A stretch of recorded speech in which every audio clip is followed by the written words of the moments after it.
My niece sent me her birthday list, $1,000 laptop, iPhone 16 and $500 cash. I replied, "You'll get a sweater." My brother responded, "Then don't show up." I smiled and texted back, "Perfect.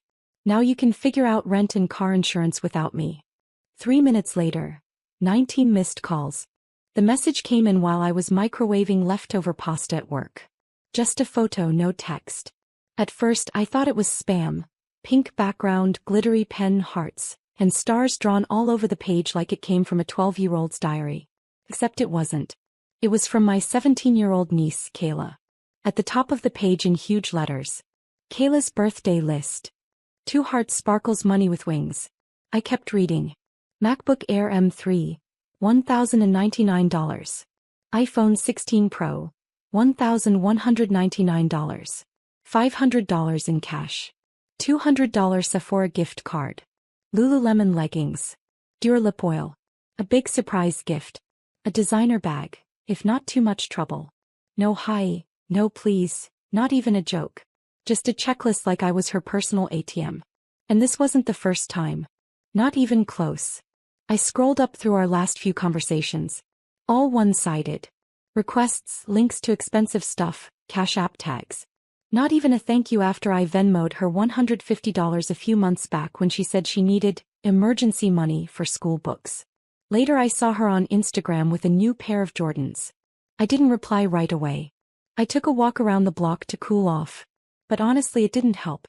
What made it worse was knowing why she felt so comfortable sending that list. It wasn't her fault entirely. It was Nate. My older brother. Kayla's dad. For years I've been bailing him out.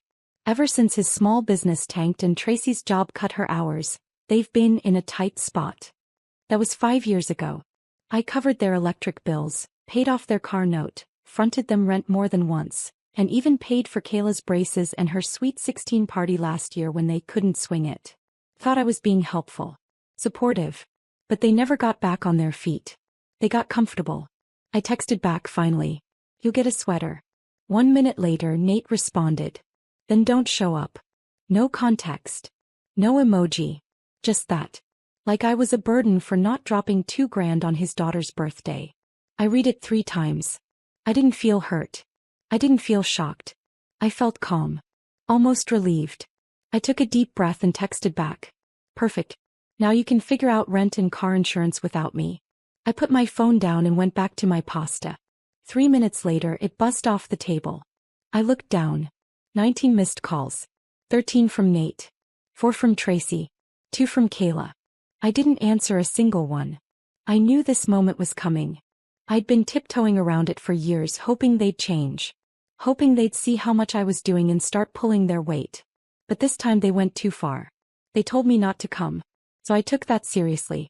What they didn't know yet was that I hadn't just cut them off that day. I had been preparing for this. Quietly. Patiently. Because when someone thinks you'll always be there, the best revenge isn't yelling or fighting. It's disappearing completely, and taking everything they relied on with you. And that was just the beginning. I didn't answer the calls. I didn't even open the texts. I went home, poured a glass of wine and sat down at my desk. I opened my spreadsheet. Yeah, I kept track. Every single bill I'd ever paid for them, every wire transfer, every online payment. I even had the passwords to 3 of their accounts. Not because I hacked anything, because they gave them to me and never changed them. That night, I logged into Nate's utility account and removed my autopay. They were 2 days away from the due date. I left it. Then I canceled the automatic transfer I had set up every month for $900. The amount I'd been sending quietly to help them stay afloat. They thought it came from some emergency assistance program I helped them apply to. It didn't. It was me. For the last 8 months straight. Gone. Next, I called the insurance company and took my name off their policy. Their car was insured under my account. Stupid, I know. I did it to help get them a lower rate. When the agent asked if I was sure, I said yes without hesitation. No one questioned it. It was mine to begin with. Then came the big one, the apartment. When Nate lost his job last year, I co-signed for their lease. It was the only way they got approved. I paid the deposit. Even negotiated with the landlord when they were 2 weeks late in July. Now, I wrote a formal letter to the landlord explaining I would not be renewing the co-sign next term. I sent it certified. At this point you might think I was being cruel. But let me be clear, I gave them years of support. They didn't slip. They sank themselves. And they dragged me down with them until I cut the rope. The next morning I woke up to 42 unread messages. One of them was a voice memo from Kayla. I didn't open it, but the caption read, "You literally ruined my birthday." That's when I remembered something. I still had the party invite in my inbox. Big backyard barbecue, catered food, Kayla's friends coming from 2 different states. A $2,000 deposit at the venue under my name. I called the event planner. Canceled the whole thing. They were outside the refund window. Non-refundable. I sat with that for a second. They were counting on me to pay the rest even though they never said it out loud. I knew Nate. He always assumed I'd come through. He thought I'd get mad for a few days then show up like always. Not this time. That afternoon Tracy called me from a different number. I answered without thinking. She didn't even say hello. Just jumped right in. "You're being ridiculous. Kayla is 17. You're punishing a kid." I hung up. I didn't say a word. 10 minutes later, Nate showed up at my apartment. He started banging on the door, yelling through the hallway about how I was heartless, how he would have figured it out eventually, and how I was abandoning family. I didn't open the door. I stood there watching through the peephole while my own brother, the man I had bailed out more times than I could count, acted like I was the one who betrayed him. Eventually he left. That night I got another text. It was a photo. Their car, being towed. No caption. I didn't respond. They thought this was the worst of it. They had no idea what was coming next. 3 days after the birthday list drama, I got an email from Nate's employer. Not directly, it was one of those generic HR emails. Reference check. He'd applied for a new job. I sat there for a minute just staring at it. I knew the company. A mid-sized construction firm out of town. Decent pay. Full benefits. The kind of job he used to have before he spiraled. I wasn't surprised he put me down as a reference. I was surprised he didn't think I'd notice. Or maybe he thought I'd just nod along like always.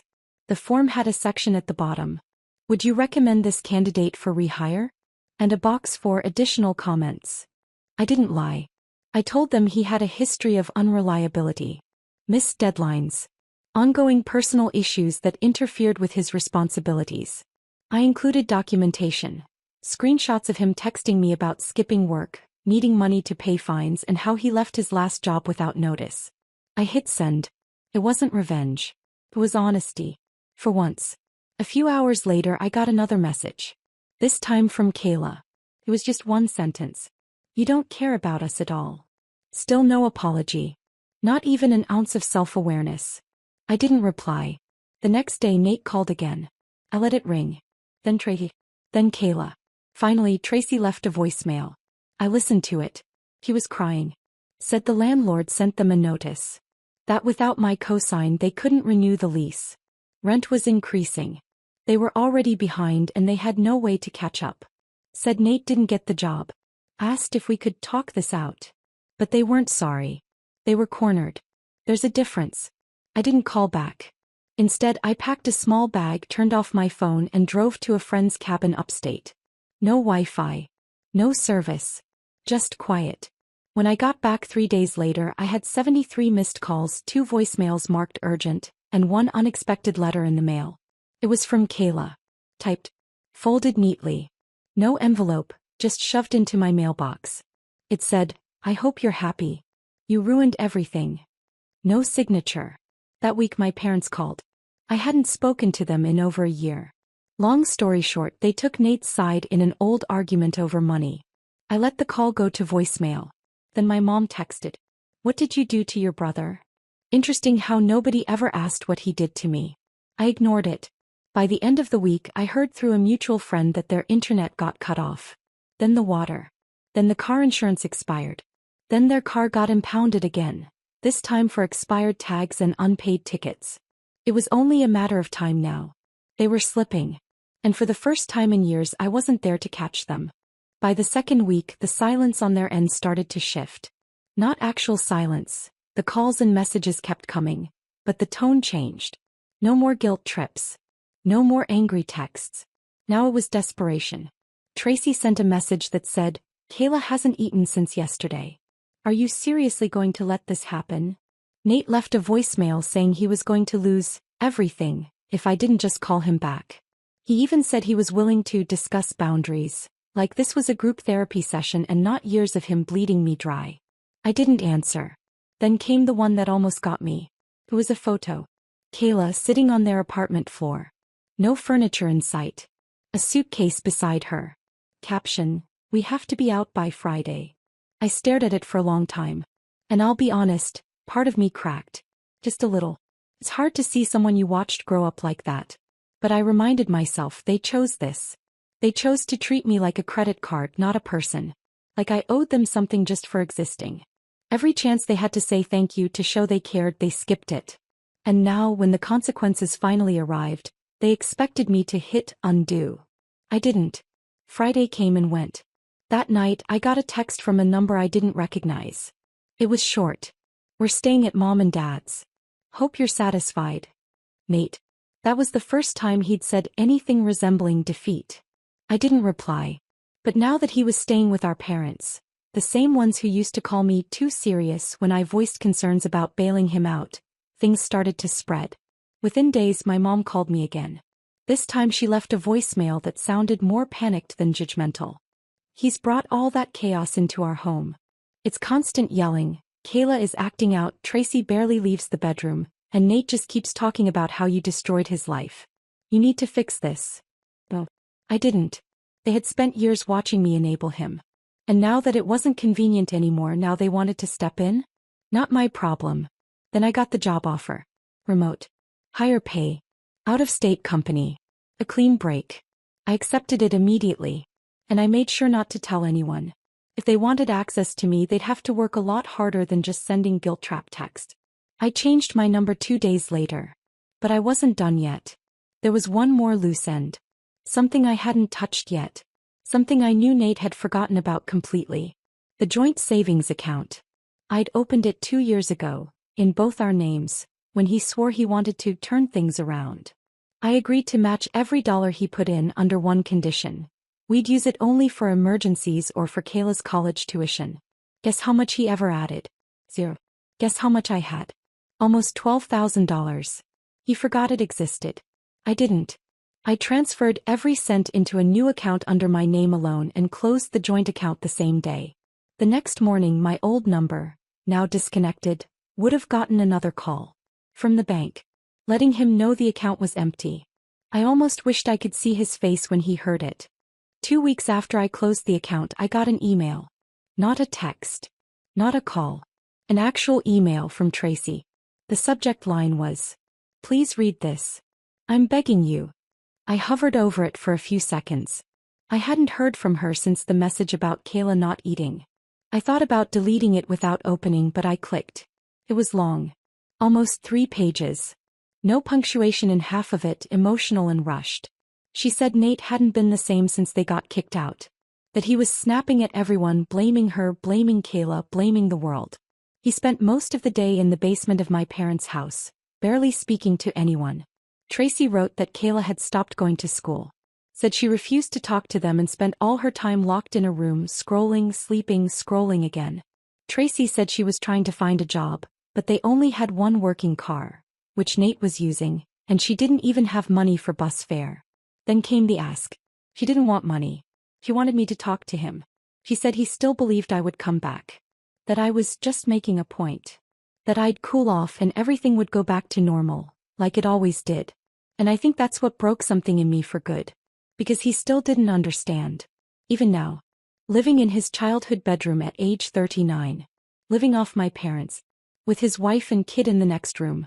He still thought I'd come clean up the mess. I didn't reply. I forwarded the email to a folder called Proof and archived it. A week later, I heard from one of my old neighbors. Someone who lived near Nate's old place. He sent me a photo. Nate and Tracy's stuff was out on the curb. Furniture boxes, old toys. She said the landlord had tossed what was left after they missed the deadline to clear out the unit. He thought I should know. I thanked her. That was it. Then came the job loss. I didn't know right away. But about a month after I pulled out the savings, I got a call from an unknown number. I let it go to voicemail. The message was from a woman named Melinda. HR manager at the warehouse where Nate had picked up some part-time work. Apparently, I was still listed as an emergency contact. She said he'd been let go. He was a no-call, no-show for 3 shifts in a row. When someone finally checked on him, he told them he was done pretending any of this was worth it. Whatever that meant. She was calling to see if someone could pick up his final check. I didn't call back. That same week, my mom called me 5 times. Then she texted, "This is your brother. How far are you going to take this?" She didn't know the half of it. What she didn't see, what none of them saw, was that I wasn't taking it anywhere. I was done. All I did was step away and let gravity do the rest. No more payments. No more favors. No more second chances. They collapsed on their own. I just stopped holding them up. But it wasn't over yet. Because just when I thought they had nothing left to lose, I got a letter in the mail. Handwritten. From Kayla. The envelope had no return address. I recognized the handwriting right away. Big rounded letters, bubble style, same as the birthday list that started it all. The letter was folded twice, a little messy, like she'd stuffed it into her pocket for a while before deciding to send it. I sat down before opening it. I don't know why. Part of me expected more of the same. Blame, manipulation, guilt. But the first few lines stopped me cold. "I know I'm not the person you wanted me to be. I know you probably hate me now." It went on. No emojis. No demands. Just honesty, or at least something that looked like it. She wrote that she'd overheard everything. That she heard Tracy crying in the bathroom the night they lost the apartment. That she saw Nate screaming in the garage after the car got taken away again. That she knew exactly what he'd done, not just this year but for years. The lies. The handouts. The manipulation. She said she didn't know I had paid for her braces. Or her party. Or that the rent money came from me. She said they told her it was from programs, or friends helping out. That all they ever said about me was that I owed them. Then she wrote something I didn't expect. "He says you turned on us. But I think you just stopped saving us." I kept reading. He said she was sorry. Not just for the list. For everything. For being blind. For copying their attitude and thinking I was just there, like a background character in their lives. He said she missed me. That she didn't want anything anymore. Just maybe a second chance. Not to get stuff. Just to learn how to live without expecting it. And then one more line, scrawled at the very bottom in smaller writing. "I want to be different from them. Please don't give up on me too." I sat with that for a while. She didn't ask me to come back. Didn't ask for $1. Just recognition. And for the first time since this whole thing started, I felt something that wasn't rage or bitterness. I felt the quiet kind of sadness you only get when you realize someone might have grown up too late. But maybe, just maybe, not all the way too late. I didn't respond right away. I let it sit. But I didn't throw it out either. It's still in my drawer.